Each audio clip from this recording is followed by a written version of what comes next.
England have played their 3 group stage games. Wake up, it happened. If you fell asleep, because they were so boring. Awful. I think that goes into... It was close to actually being, and I think it is now, the most boring Euros group ever played.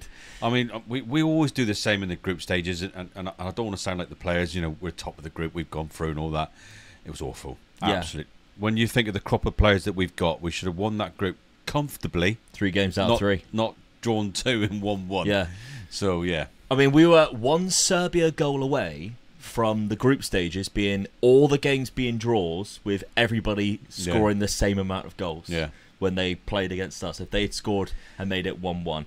But let's have a look at then, because we don't normally do videos based on real football, but I know you guys have been asking a lot about what my opinion is, and you're probably curious about Dad's as well, about England's group stages so far and the Euros in general so far. Now, I personally think that in all 3 of the games so far, Southgate's got the 11 wrong all 3 times. 100%.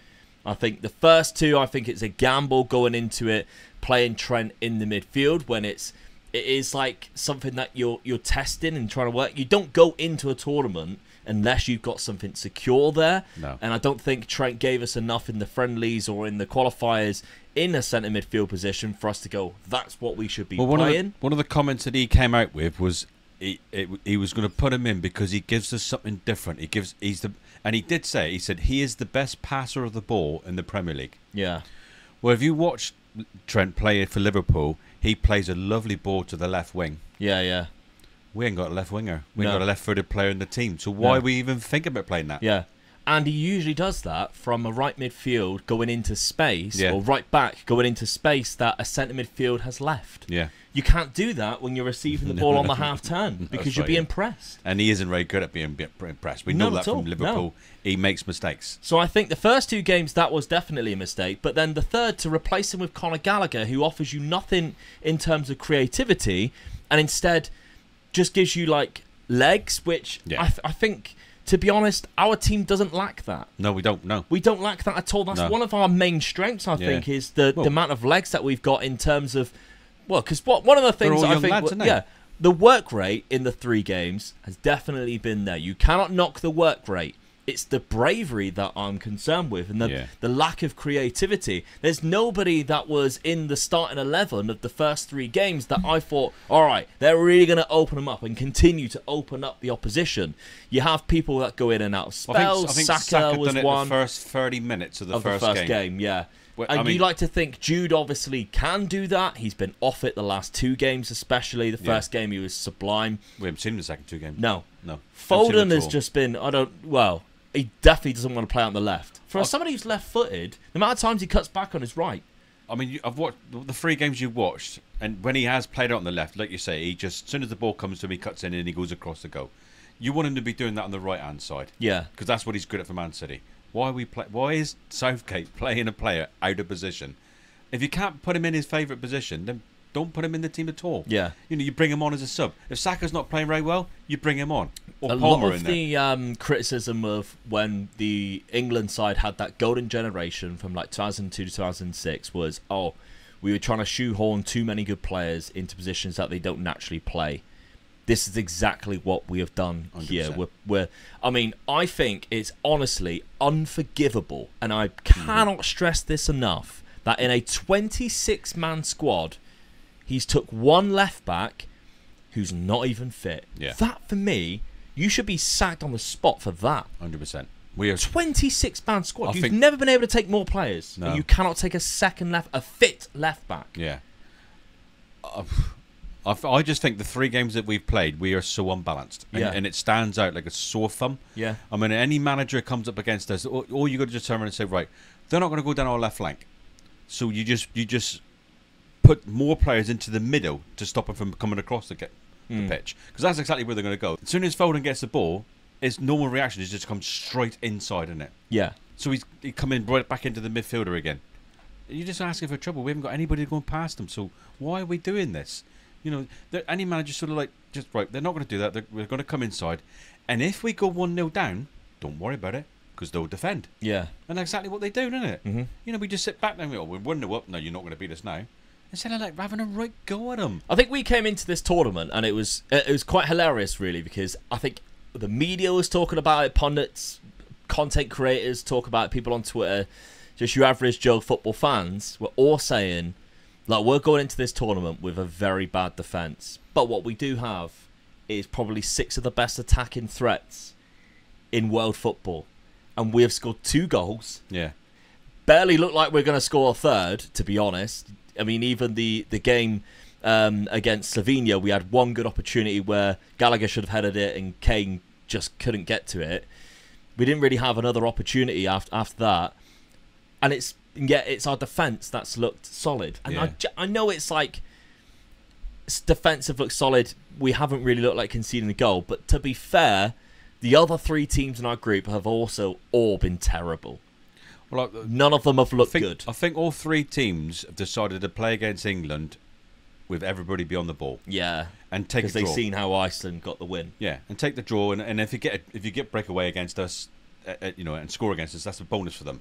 But I think they would take a 0-0 draw, all 3 teams, and just say, right, that's England out of the way. We'll try and win one of the other 2 games. Yeah, yeah. And so it makes it hard. I mean, even the commentators are saying it in the last game.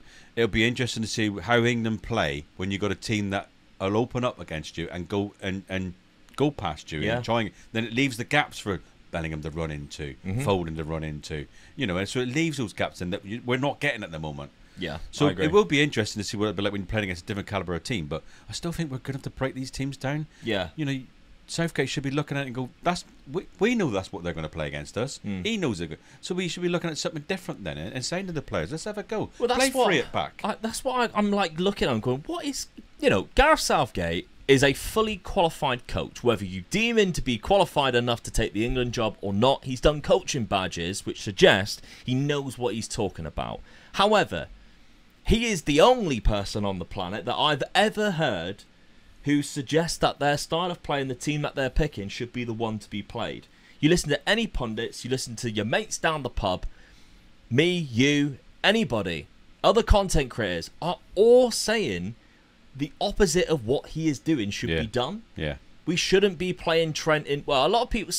The Trent in midfield thing was half and half going into the tournament, and now I think it's kind of like 75% no coming out of it. And I think a lot of it is just like a lot of Liverpool fans who don't want to bury Trent, which I get because, if Mainu was in the side and was having stinkers, then I wouldn't be like, oh, let's not think about dropping. Like, I just want to play Trent in the position that he's naturally good at. Yeah. But unfortunately, we don't offer the system.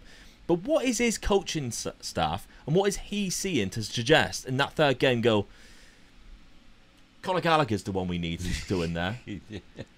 And the things that he was saying in the press conference, we haven't been able to replace Calvin Phillips. Oh, I think when I heard that comment, you could pick my jaw up off the floor. I just could not believe he said that. He took Calvin Phillips to Qatar and didn't start him once. Yeah.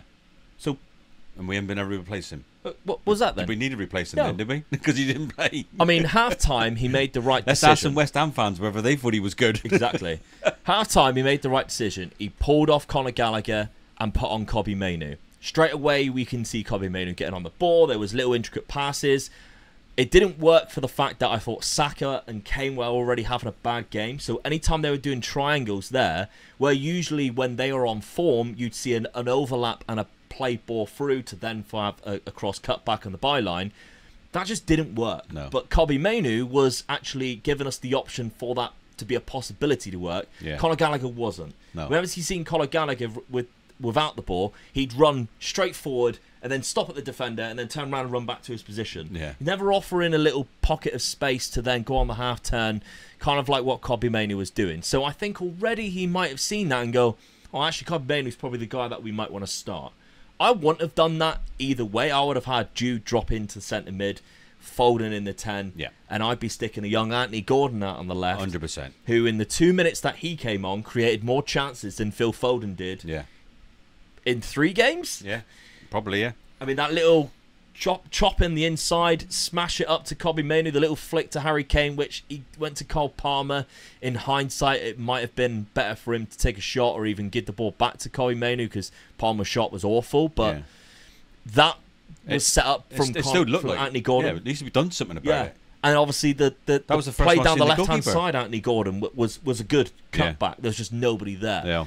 So I think already Gareth might have his answers to the questions, but it's whether he listens to it, because I don't see why he originally thought the team he suggested was the one to go for in the first place. I mean, everybody has been making jokes about safety first of Gareth Southgate. You know, he wears seatbelts on the toilet to go for a sit-down wee and stuff like that, because it's boring and it's really safe. He sets his team up that he's not going to lose, but he don't care whether he wins. Yeah. That's what it seems like. Yeah, that's what I feel about it. Yeah, I'm not going to lose, but I don't care whether I win. So I'll take a draw. Going into the knockouts, then we still don't know who we're going to play yet. It could be the Netherlands. It also could be Czech Republic or Georgia, depending on the results Belgium. from there. There's 3 teams in one group, and yeah, it could end up being one of them teams. So, what would you suggest be the starting 11 going into the knockouts? If you had to pick a team to be your starting 11 throughout the rest of the knockouts, what are you looking at? Well, Pickford picks himself, doesn't he? Yeah. The back 4, I thought Walker didn't do bad when he changed with Trent, but I think if Trent is available, he will pick Trent to go there. Yeah. Would I pick him? I would go back 3. I'd just go back 3. And put that extra player and just put Declan Rice to sit there and just say, right, if when we're under pressure, you drop into the position so it makes it back 4 type of thing. Yeah. So I would go back 3. So you got an extra player in midfield. Bellingham, Rice, Foden, and I'm going to have to say it. The Newcastle guy, Gordon. I'd definitely have him in the team. Yeah, I would too. Just so you know you've got width. Yeah. I would drop Saka now. I would too, and put Foden there. I wouldn't put Foden on the right. To be fair, I might even drop Foden. Because I think if you've been given an instruction to stay wide... I think Palmer deserves to have a go. I do too. With Foden inside of him. Because Foden, for me, it's not like it's an impossible position for him to play. We're all saying you should be playing in your position. But that doesn't mean don't do the instructions that you've been given. Yeah. So you're a left-footed player playing on the left. How about going down the wing a little bit? Using your left foot. Yeah. Instead of going... One thing he is good at... cut back on my right again. One thing he is good at as well, and we all know, we see it every week in, week out, he will dummy you. He can drop a shoulder. He's got a bit of pace on him. Yeah. You know, he's clever enough to do that, to sort of like... So to do it naturally on your natural foot, that should come just... But it's like he's so in his head, I need to be in the midfield, that anytime he gets the ball, it's like, okay, can I dribble this into the midfield and then have a new starting position? It just don't seem right to me. So I probably would drop him, to be fair. I would still stick with the 4-2-3-1 because Gareth. He won't play two up front. No, definitely not. I was just going to say, I would be tempted to play 2 up front. Yeah, if it's anybody else, yes. So if you've got Gordon Watkins on one and side, Kane. Yeah, Gordon on one side, Palmer on the other side, and then put Watkins and Kane inside. Yeah, and then you can drop afford Foden. then to have Kane just dropping a little bit, because Kane is really good at receiving a ball, shielding it, but he knows exactly where a striker wants it. And if you got Gordon and Foden going past you, and you know Watkins is going to be there because he'll stay there. Yeah, that's 3 players he can pass to then on the turn. He is good. He picks up a foul or he finds a pass. Yeah, when he does that, which so is good. I mean, that game that we just played, the last game we played, that was an ideal opportunity to try something like that. Yeah, because we qualified. We'd already qualified. We had nothing to lose then. Yeah, well, so top position. We'd have gone into the RDC side of the draw. I mean, that's about the luckiest thing that's happened to England since we've been over there. Yeah, is that we've stayed away from that side of the draw. Yeah. Yeah, but that's so Southgate, right? Because if you remember rightly, in the tournament where he got to the final, we had an easy run again. Yeah, we did. Yeah. When we played France in Qatar, we were knocked out. In the other competitions where he's always had an easy run until we got to Croatia and Russia. Yeah. So. And Italy beat us in the final. Italy beat us in the final, yeah. We went 1-0 up. And the only result he actually got was when he beat Germany. Yeah. And that was the worst German side we've ever seen. So whenever somebody is like, how can you want Southgate out when he's got us to a final, he's got us to a semi-final? It's like, check the run he actually had into that. Yeah. He's never had a hard game. And yet again, he spawned his way into an easier side of the group. Yeah. Any other English manager who had a bit of bravery would be going, we've won this competition. Yeah. 100%. Because we can attack, we can do that. We'll demolish this side of the draw. He's had and the other side of the draw is going to be knackered, playing extra times against each other. He's had the luck where there are other managers haven't had the luck. Yes. The looks of Terry Venables and Glenn Hoddles. He's come out Brazils and Germanys. And I thought that Terry Venables, especially the Euro 96, we had the best. He got the best out of that team. Yeah. We would lacked a little bit of luck. Yeah, yeah. But tactically, he was brilliant. Yeah. Glenn Hoddle, tactically, he's brilliant. Yeah. You know, many people don't like Glenn Hoddle, but you listen to what he has to say sometimes, especially when he was manager. He was switched on there, and they didn't have the luck. Southgate gets the luck. Yeah. But tactically, he's rubbish. I mean, he got the luck getting the job in the first place. It was Sam Allardyce's. Yeah, true, yeah. And he played one game and got sacked. I wonder how he would have. And he fell into it. Tournaments. We would have still had Kevin Nolan up front. We were playing the long ball. Yeah, Kevin Nolan up front. Yeah. Calvin Phillips probably. I listened to an interview yesterday, and it was just before the game, and they asked Gareth Southgate if he had heard any of the criticism that he'd been getting from the pundits and the fans. Mm-hmm. And this is what really puts me off him. He turned around and said, "No, and I don't care." Yeah, I hate that. To me, that's bang out of order. Yeah, you have. Yeah. Of course you have listened to it. Yeah. And heard it all. And determined then and say, "No, I don't care." That's bang out of order for me. Yeah, yeah. You know, he should be saying, "Yeah, I have heard it. I'm bit. All right, you don't say I'm not too worried about it or something like that, or I expect that. You know, in the position that I'm in, that I'm the one who's taking the flak. All right, we're not playing too well, because he has said that we're not playing brilliant, but we're and I'll take the flak. Yeah, I expect it, but not just as Sermon said, "No, I haven't heard it, and I don't care." Yeah, yeah. And even the commentator who asked the question, I think it went quiet for like 2 or 3 seconds. It was like, "Hey, yeah, you can't say that." I really don't like him. Really don't like. He's too media trained to weave. He's like a politician. Like weaves his way out of when it's bad. When really you should be like, "No, hold on. You're in the biggest job in England in terms of management, and you're really like flubbing this up." Yeah. Like, this is your 4th tournament now. We still don't have a style of play. No. We still don't have a style of play. 4th tournament, you don't have a starting 11. Okay, that's a good problem to have when you have an amazing like bunch of players, but to not know because you're playing badly what your starting 11 is, instead of I don't know what to pick my starting 11. My starting 11's really good. I'll make subs. These subs come on, they're even better. Then that's the problem you should be having. I think it is the opposite of what you just said, right? I think he has got a starting 11. I think before the tournament started, that's his starting 11, and then he just that's my team, and I can't change it because he hasn't. If we haven't done something really well, like you just said, his substitutes predictable. Yeah. The timing of his substitutes predictable. Too late. Yeah. I mean, bringing on Gordon for the last game in the last minute. What? I mean, I would have been sat there. I'm going, "Boss, you're wasting my time. You're putting me on with a minute to go." To be fair, as auditions go, the 2 minutes that he had. Oh yeah, he done really well in those 2 minutes. You didn't expect that, but come on, he said give him a chance. Yeah, yeah. But I can do it. You can do it, and all the pundits were doing it yesterday before the last game. Pick the team. Who was going to be in the team? Yeah, they all knew it was Colin Gallagher. Yeah, and that's 2 days before the game even kicked off. I seen it. I think David Ornstein tweeted it like 7 hours before kickoff. Yeah. How is that getting out in the first place? Well, I heard it the day before. And then if that's actually the team, and I seen that getting leaked, I'll go, probably should change it now. Yeah. I mean, so our opposition know who we're playing. But come on, seeing everybody else at Experts Football going, that's a terrible decision. They probably should change it, really. I think one of the pundits, I'm not sure if it was Alan Shearer or Gary Lineker, picked the team after the game before. Yeah. The starting 11. It's Gary Lineker. He said he'll put Gallagher in there. Yeah. Which just shows how predictable he actually is.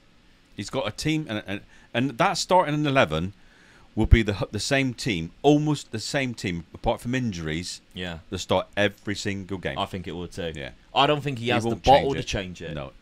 He does not have the bottle to change, no matter who we're against. You said it in the last championship when we lost against Italy. He hasn't got a plan B. No. And it's proved that all the way through for the friendlies, the ones that we've lost, or he hasn't. As soon as we're in trouble, he can't change it. No. And he hasn't. And not that he can't change it. I mean, he's got the balls to do something like, we're 1-0 down. It's put 2 20 up top. minutes, 30 minutes to go. Yeah, but 2 up top, 3 up top. I'd rather lose 3-0 trying to win, to get a goal back. Yeah. Than lose 1-0 and just sat back and knocking the ball around the defence. And they'll just sit 1-0 up and sit back. Well, if England's going to play back there, let them play up there. they're not down, you're not go. No. Carry on. But I think going into the next game, my 11 would be Pickford and guard. I don't think, we can change that. But right back, I probably would stick Trent there. And if Shaw isn't fit, which, again, absolutely unforgivable in my eyes, that you, in 26-man squad, you cannot pick a second left-back. That's atrocious. Can I just say something there as well? You've interrupted. I'm sorry about that, but just something to come in my head then. I'm not 100% sure what I'm going to say now is true, but I think that Reece James was fit at the end of the season for Chelsea. You can't pick Reece James. But he was fit. If he's fit and he's left back, it's better than taking a left back who's not fit and don't play at all. He's right back, Reece James. He plays there though, doesn't he? No, he don't. He's right back. Is he? Yeah, that's Ben Chilwell who's on the left.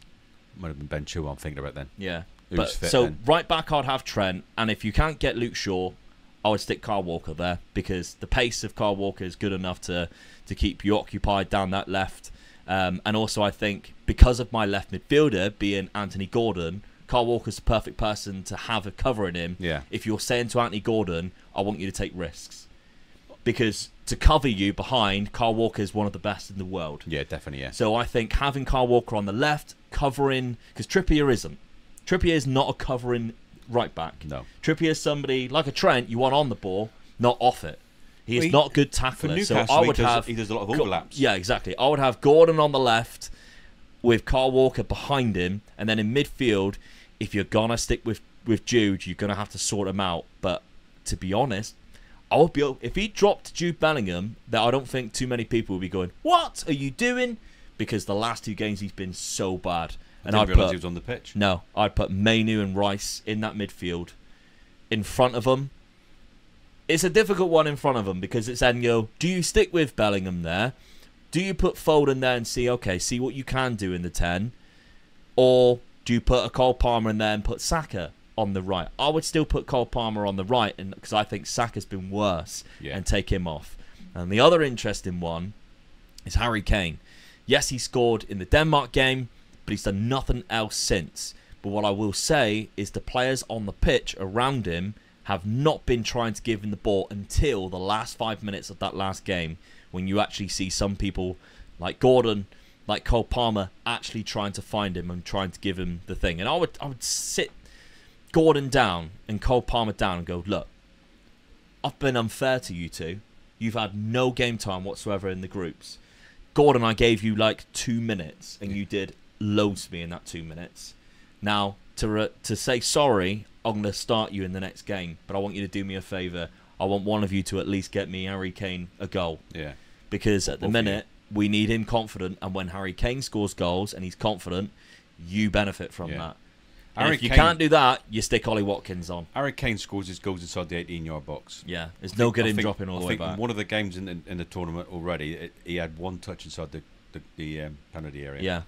That's not good enough. No. Not good enough at all. No, I agree. I mean, the biggest positive so far from the Euros, which is the weirdest thing, is Mark Gay being a great defender. Yes. And it shows that you clutch at straws when that is the one positive that you can take from this. Is, we stuck Mark Gay in at centre-back and he did all right. Yeah.